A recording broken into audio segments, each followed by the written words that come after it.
Man. ये कहानी सच्ची घटना पर आधारित है। ये कहानी है नाजी थीव्स की, यानी कि हिटलर के चोरों की, जो बेशकीमती पेंटिंग्स चुराते हैं। इस कहानी की शुरुआत होती है बेल्जियम से, जहां पर दिखाया जाता है कि नाजी थीव्स एक लाइब्रेरी से बहुत बेशकीमती पेंटिंग्स चुराते हैं और अब वो इन पेंटिंग्स को सुरक्षित तरीके से बेल्जियम से हिटलर के पास ले जाना चाहते हैं। इसीलिए वो एक ऐसा रास्ता चुनते हैं जो पूरी तरह से सुरक्षित है। वहीं दूसरी तरफ हमें हिटलर के जनरल को दिखाया जाता है, जो इस वक्त पेरिस में है। वो एक ऐसी जगह जाता है जहां पर बहुत ही बेशकीमती पेंटिंग्स हैं। ये सभी पेंटिंग्स उसकी नाजी थीव्स की टीम ने चुराई होती है। हिटलर का जनरल इन सभी पेंटिंग्स को देखकर बहुत खुश होता है। वहीं दूसरी तरफ एक आदमी को दिखाया जाता है जिसका नाम फ्रैंक है। वो प्रेसिडेंट और कुछ आर्मी ऑफिसर्स के सामने बैठा होता है। उन्हें बताता है कि हमारे देश से बहुत ही बेशकीमती पेंटिंग्स को चुरा लिया गया है, जो हमारी संस्कृति को प्रेजेंट करती है। वो पेंटिंग्स हमारी धरोहर है और हमें किसी भी कीमत पर उन्हें वापस हासिल करना चाहिए। फ्रैंक को यहाँ पर बताया जाता है कि हम तुम्हारे लिए एक आर्मी यूनिट बनाएंगे जिसका नाम होगा द मॉन्यूमेंट्स मैन और तुम उसके लीडर होंगे।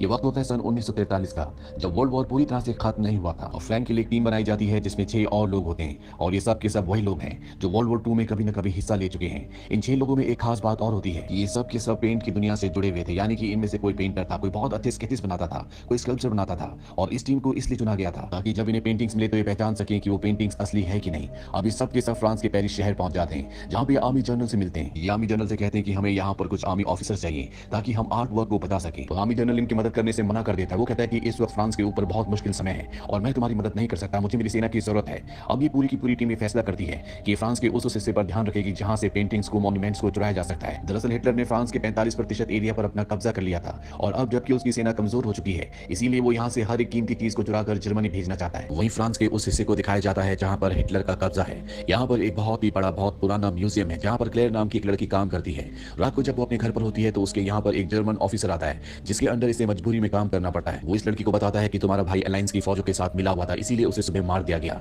इस बात से क्लेयर को बहुत दुख होता है। इसके बाद ऑफिसर यहाँ से चला जाता है। रात को क्लेयर को कुछ आवाजें आती है और जब वो म्यूजियम में जाती है तो वो देखती है कि वहां से सारी बेशकीमती पेंटिंग्स को चुरा लिया गया है। वो देखती है कि सारी पेंटिंग्स को ट्रेन में लाद दिया गया है और वही ऑफिसर जो उसके घर पर आया था वो उन पेंटिंग्स को यहाँ से जर्मनी ले जा रहा है। क्लेयर जब उसे देखती है तो वो ऑफिसर क्लेयर के ऊपर गोलियां भी चलाता है, लेकिन वो उसकी गोली की रेंज से बहुत दूर होती है। दरअसल फ्रांस के इस हिस्से में जर्मनी की हार हो रही होती है और कभी भी अलायंस की फौजें अंदर पहुंच सकती है, इसीलिए नाजी ऑफिसर्स यहाँ से सभी बेशकीमती चीजें चुराकर ट्रेन से निकल गए होते हैं। अगले दिन यहाँ पर अलायंस की फौजें पहुंच जाती है, साथ ही मॉन्यूमेंट्स मैन की टीम भी, जो यहाँ पहुंचने के बाद फैसला करते हैं कि ये अलग अलग ग्रुप्स में बढ़ जाएंगे और यूरोप के उस हिस्से में जाएंगे जहां पर जर्मनी का कब्जा है, जहां से जर्मनी बेशकीमती चीजों को चुरा सकती है। साथ ही इन्हीं में से 2 लोगों को जर्मनी भेजने का फैसला भी किया जाता है, क्योंकि जानते हैं कि बहुत सारी चीजों को जर्मनी पहुंचाया जा चुका है और अगर इन्हें उन्हें वापस हासिल करना है तो इन्हें जर्मनी जाना ही होगा, क्योंकि अब जर्मनी में अलायंस की फौजें हैं तो ये भी जर्मनी जाकर वहां पर तहकीकात कर सकते हैं। लेकिन इन्हीं में से एक ऑफिसर जिसका नाम जेम्स होता है वो कहता है मैं यहीं पर रुकूंगा, मैं यहाँ किसी को जानता हूँ जो म्यूजियम में काम करता है, वो हमें पेंटिंग्स के बारे में बहुत ज्यादा इन्फॉर्मेशन दे सकता है। इसीलिए जेम्स के अलावा सब के सब जर्मनी की ओर निकल पड़ते हैं। वहीं जेम्स अपने दोस्त से मिलता है जो म्यूजियम में काम करता है।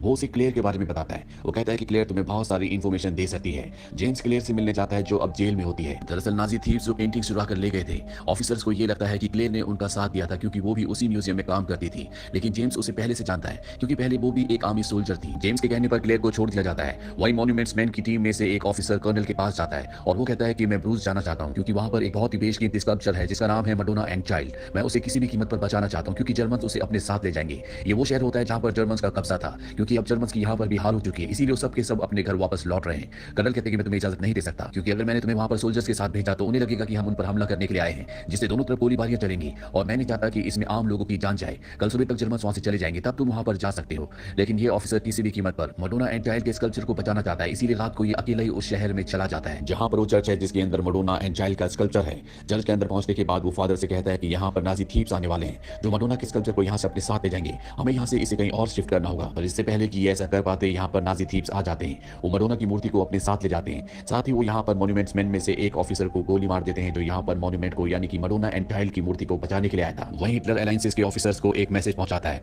जिसमें लिखा होता है कि अगर तुमने मुझे मारने की कोशिश की तो मैं तुम्हारा जितना भी आर्ट वर्क है जो मेरे पास है उस सब को तबाह कर दूंगा, जला दूंगा। ये एक खुली धमकी होती है और ये आर्ट वर्क इतना कीमती होता है कि ये इसे किसी भी कीमत पर अपने हाथ से नहीं जाने देना चाहते। इसीलिए अब मॉन्यूमेंट्स मैन की टीम को बहुत सावधानी से चलना होगा क्योंकि उनकी ये जिम्मेदारी है कि वो इस आर्ट वर्क को बचाएं। वही मॉन्यूमेंट्स मैन की टीम में से 3 ऑफिसर जो जर्मनी में होते हैं, उनमें से एक ऑफिसर के दांत में दर्द होता है और जब वो डेंटिस्ट के पास जाते हैं तो डेंटिस्ट बताता है कि मेरा भी एक नेफ्यू है जो इसी तरह के आर्ट वर्क के लिए 2 साल तक पेरिस में था, पर अब वो यहाँ जर्मनी में एक फार्मर है। ये तीनों के तीनों उसके घर जाते हैं ताकि उससे कुछ इन्फॉर्मेशन कलेक्ट कर सके और जब ये उसके घर जाते हैं तो हमें दिखाया जाता है कि ये वही जर्मन ऑफिसर है जो पेरिस के म्यूजियम से सारी पेंटिंग्स ट्रेन में लाद कर जर्मनी ले आया था। साथ ही इसी ने क्लेयर के ऊपर गोलियां भी चलाई थी। यहाँ पर ये तीनों ऑफिसर्स देखते हैं कि इसके घर पर बहुत ही शानदार पेंटिंग्स होती हैं और ये पेंटिंग्स उन्हीं पेंटिंग्स में से कुछ पेंटिंग्स होती हैं जो पेरिस से चुराई गई थी। और ये नाजी ऑफिसर जो यहाँ पर फार्मर बनकर अपना भेष बदल कर रह रहा है वो कहता है कि मुझे ये गिफ्ट गिफ्ट मिली थी। ये हिटलर के बारे में बात करने लगते हैं। तभी इन तीनों ऑफिसर्स में से एक ऑफिसर कहता है कि हिटलर की जय हो। जैसे ही इसके दोनों बच्चे बात सुनते हैं वो सावधान खड़े हो जाते हैं और वो भी कहते हैं कि हिटलर की जय हो। ये तीनों समझ जाते हैं कि ये नाजी ऑफिसर है और इसे गिरफ्तार कर लिया जाता है। वहीं जर्मनी में ही इनके दो और साथी जो पेंटिंग्स ढूंढने की कोशिश कर रहे होते हैं, उनमें से एक को गोली लग जाती है।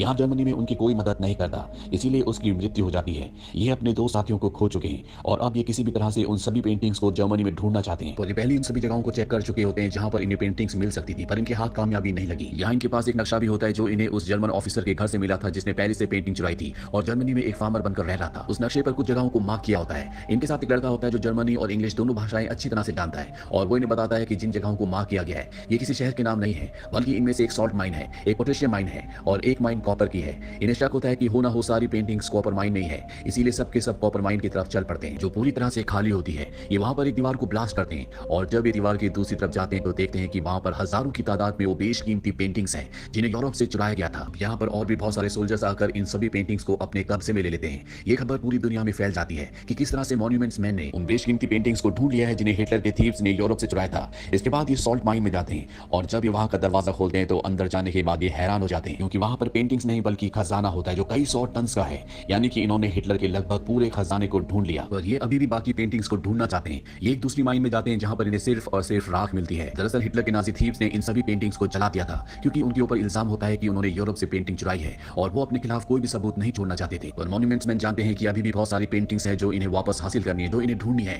साथ ही मडोना एंड चाइल्ड का वो स्टैचू जो चर्च से चुराया था वो भी इन्हें ढूंढना है। अब जब ये ढूंढ ही रहे होते हैं तो इन्हीं में से एक साथी का पैर माइन के ऊपर पड़ जाता है। अगर उसने पैर हटाया तो ब्लास्ट हो जाएगा, पर मॉन्यूमेंट्स मैन बड़ी सावधानी से उस माइन के ऊपर एक स्टोन रख देते हैं जिससे इनके साथी की जान बच जाती है। और मॉन्यूमेंट्स मैन बाकी आर्ट वर्क को ढूंढने के लिए एक चर्च में जाते हैं जहां पर इन्हें बहुत सारी पेंटिंग्स मिल जाती है, लेकिन अभी भी इन्हें वो स्टैचू नहीं मिलता जो सबसे बेशकीमती है, जिसका नाम है मडोना एंड चाइल्ड। ये एक एक करके अलग अलग चर्च में जाते हैं जहां पर इन्हें बहुत सारा आर्ट वर्क और बहुत सारा खजाना भी मिलता है, लेकिन अभी भी इन्हें वो मूर्ति नहीं मिली होती जो इनके लिए सबसे बेशकीमती है। पर जब ये आखिरी बची हुई माइन के अंदर जाते हैं तो इन्हें कपड़े में लिपटी हुई मडोना एंड चाइल्ड की बेशकीमती मूर्ति मिल जाती है, जिसे पाकर बहुत खुश होते हैं। ये सारा सामान लेकर यहाँ से निकल जाते हैं और जैसे ही यहाँ से निकलते हैं तो रशियन फौज भी यहाँ पर आ जाती है। दरअसल वो भी इसी आर्ट वर्क की तलाश में आई होती है, पर जब वो अमेरिका का झंडा वहां पर देखती है तो वो समझ जाते हैं कि अमेरिकन उनसे पहले ये काम कर चुके हैं। ये इतिहास का इतना बड़ा काम था जिसे दुनिया कभी नहीं भूल पाई। इसके बाद हर एक चीज को उसकी असली और सही जगह पर पहुंचा दिया गया। इस रिकवरी के कई सालों बाद यानी कि सन 1977 में फ्रैंक को दिखाया जाता है जो अपनी स्पीच में बताता है कि इन्होंने 5000 चर्च की बेल्स को रिकवर किया था, 300 ट्रॉली कार्स को, 3 मिलियन बुक्स को, हजारों धार्मिक किताबों को, कुल मिला के इन्होंने 5 मिलियन यानी कि 50 लाख चीजों को रिकवर किया था जिन्हें आज भी पूरी चाहती है। तो ये भी पूरी कहानी फिल्म द मॉन्यूमेंट्स मैन की। ये फिल्म ईयर 2014 में रिलीज हुई थी। IMDb पर इसकी रेटिंग है 6.1। इस फिल्म का बजट था 70 to 91 मिलियन डॉलर्स और बॉक्स ऑफिस पर इसने कमाई की थी 155 मिलियन डॉलर्स की। उम्मीद करते हैं कि ये सच्ची कहानी आपको पसंद आई हो।